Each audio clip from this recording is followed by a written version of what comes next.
Welcome to Best Stories in English. I'm Jennifer, and today we're exploring an important topic. Why do I need to read in English? Many of my students often ask this question. They say, I go to classes, do my homework, and watch films in English, so why should I read books?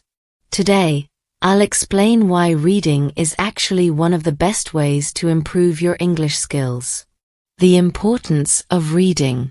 Firstly, let's talk about why reading is so crucial. These days, more people than ever are attending university, and all kinds of jobs require more reading and writing than they did years ago. Whether you're working in an office or as a mechanic, reading is an essential skill. But the benefits of reading don't stop there. Reading is the best way to enhance your speaking, writing, vocabulary, and grammar. While it may not directly improve your listening skills, a richer vocabulary will make listening easier, helping you understand and engage more effectively in conversations. Reading for pleasure versus school reading. Now, I know that in school, you probably had to read a lot of English, textbooks and stories with exercises at the end. That can be boring. But I'm talking about reading for pleasure. Picking up a book because you enjoy it, not because someone told you to. For example, in an experiment in American schools, some boys were given free, fun books like James Bond novels. They didn't have to read them, but they did, and they read a lot.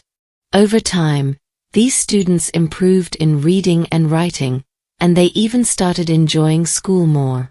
The boys who didn't get the books didn't see the same improvement. This isn't just true for native speakers. In Fiji, students learning English were tested in 3 ways: normal English classes, reading in silence, and reading together as a class. After a year, the students who read, whether alone or with a teacher, outperformed those who only attended regular English classes. Learning naturally through reading. When we read, we pick up grammar and vocabulary naturally. In another experiment in Singapore, students who read in silence scored higher on grammar tests than those who focused solely on grammar exercises. This shows that when we read, we learn language in a more natural and enjoyable way. But I understand, reading in English can be challenging. You might think it's too hard, I have to use a dictionary all the time, and it's boring. I get it. That's why I created this book with stories that are easy and fun to read. The early stories are short and simple, and they gradually become longer and more complex.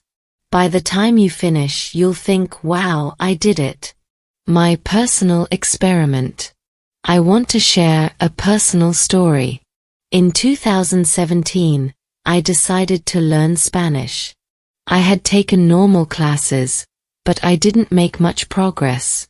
So, I set a goal to read 1,000,000 words in Spanish, which is about 40 novels.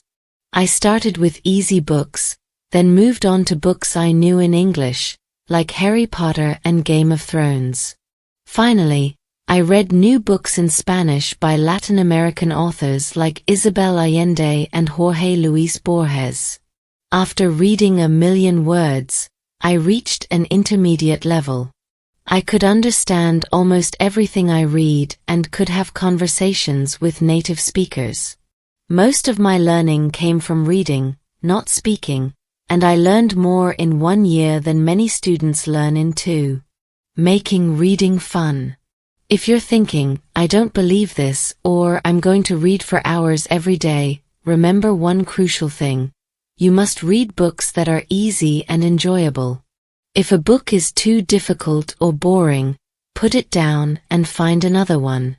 Language expert Stephen Krashen advises reading only what you find fun and interesting. So, don't feel bad about reading comics, magazines, detective stories, or romance novels. And don't worry if you're reading translations. If a book is easy, You'll understand the meaning of new words without needing a dictionary. Final thoughts. To know if a book is easy enough, aim to understand at least 98% of the words. For example, here's a text where half the words are nonsense. Jerry fle dear ed out of bed and opened the curtains. He bammed to himself as he made breakfast. Now, here's a version where you understand 98% of the words. Jerry jumped out of bed and opened the curtains. He sang to himself as he made breakfast.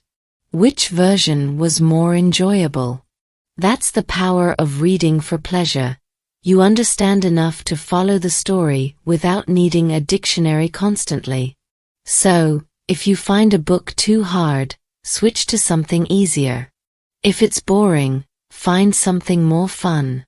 Not everyone will enjoy my writing, and that's okay. What's important is finding a book that's right for you. When we enjoy what we read, we learn so much more. Because I want this book to be fun, it has no exercises. Instead, focus on reading more. If you finish this book, try the next level up. You'll already know the stories, so it will be easier to understand. If you love stories and want to read more, check out my podcast, English Listening Practice. I write a new story every week, complete with audio and text. There are over 100 episodes to help you on your language learning journey. Conclusion. We can improve our English with such beautiful stories. So, let's dive into a story right now. This will significantly enhance your English speaking skills. Do you want to improve your English? Do you want to speak more fluently? I hope this video inspires you to read more in English.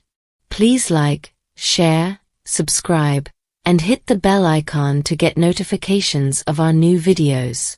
Also, comment for more videos like this, and check out the playlist on the end screen.